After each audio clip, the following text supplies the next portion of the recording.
তো হ্যালো বন্ধুরা, চলে এলাম একটা নতুন ভিডিও নিয়ে তোমাদের সামনে। আমি পূজা শাহ, আমার চ্যানেলে সবাইকে স্বাগত। তো আজকে একটা বাংলাদেশের একটা হুজুরের একটা ভিডিও তোমাদেরকে দেখাবো। সেই ভিডিওটা দেখো, তারপরে আমি তোমাদের সঙ্গে কথা বলবো। আজকে ভিডিওটা বেশি বড় হবে না, ছোট ভিডিও, কিন্তু আগে ভিডিওটা দেখো, হুজুরের ভিডিওটাকে মন দিয়ে একটু শুনবে। হ্যাঁ, সুন্দর হতে পারে শাকিব খান, কিন্তু ভালো না। শাকিব খান ভালো না, বিয়ার আগেই বাচ্চা পেটত দেয়। সরে কোন কথা ঠিক। বাংলাদেশের সুদর্শন নায়কের নাম কি রে? এই ছেলেরা নাম কি?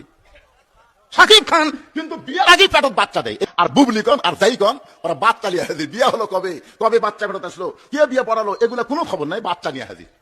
তার মানে বোঝা গেল সুন্দর হলেই ভালো হয় না। কথা বলেন ঠিক? তো আমি আর কি বলবো, আমার কি আর কিছু বলার আছে বলুন? যা ভিডিওটা দেখালাম, এরপরে কি আমার আর কিছু বলার থাকতে পারে বলুন? তো দেখুন, এই হুজুর না অপু ভক্ত না সাকিব ভক্ত, ঠিক আছে?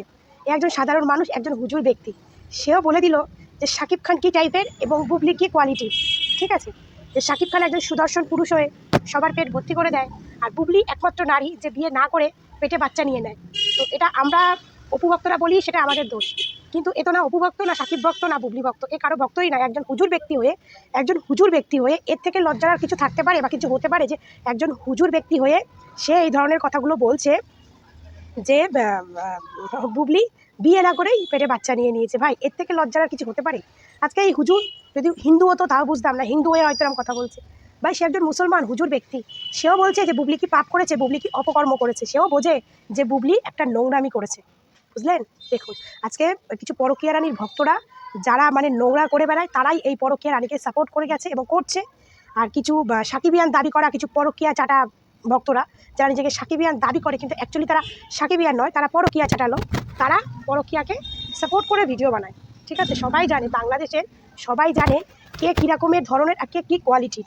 আর অপু বিশ্বাসের সঙ্গে সাকিবের কী সম্পর্ক, বিয়ে, সেটা বাংলাদেশের লোক সবাই জানে। এটা নতুন করে বলার কিছু নেই।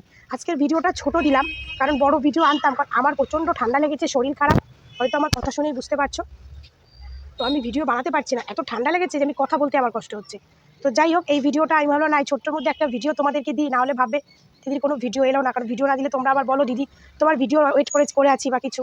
তো যাই হোক, আজকে এই ভিডিওটা দিলাম যে বুবলির, আশা করি এই যে এত লজ্জার বিষয় যে একজন হুজুর ব্যক্তি বুবলিকে এরকম বললো, যে ভাই এর থেকে লজ্জার কিছু হতে পারে না, কিছু হতে পারে না। বুবলি, আমি শুধু ভাবি বুবলি কোন মুখ নিয়ে সোশ্যাল মিডিয়ায় ঘুরে বেড়ায়, কোন মুখ নিয়ে সোশ্যাল মিডিয়ায় মানে ইন্ডাস্ট্রিতে বড় বড় কথা বলে, আমি বুঝি না।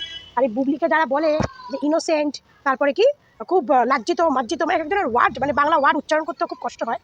তো সেই সমস্ত কালকে যেমন একজন সুদর্শন ব্যক্তিকে পরিচয় করিয়ে দিলাম, তো ওই কোয়ালিটির কিছু মানুষ আছে, আর কিছু নোংরা কোয়ালিটির যারা নোংরামি করে এবং সাপোর্ট করে, তারা একমাত্র বুবলির ভক্ত, এছাড়া কেউ না।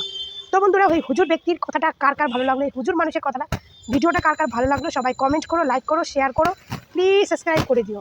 তো একটু ভালোবাসা দিও, সবাই ভালো থেকো।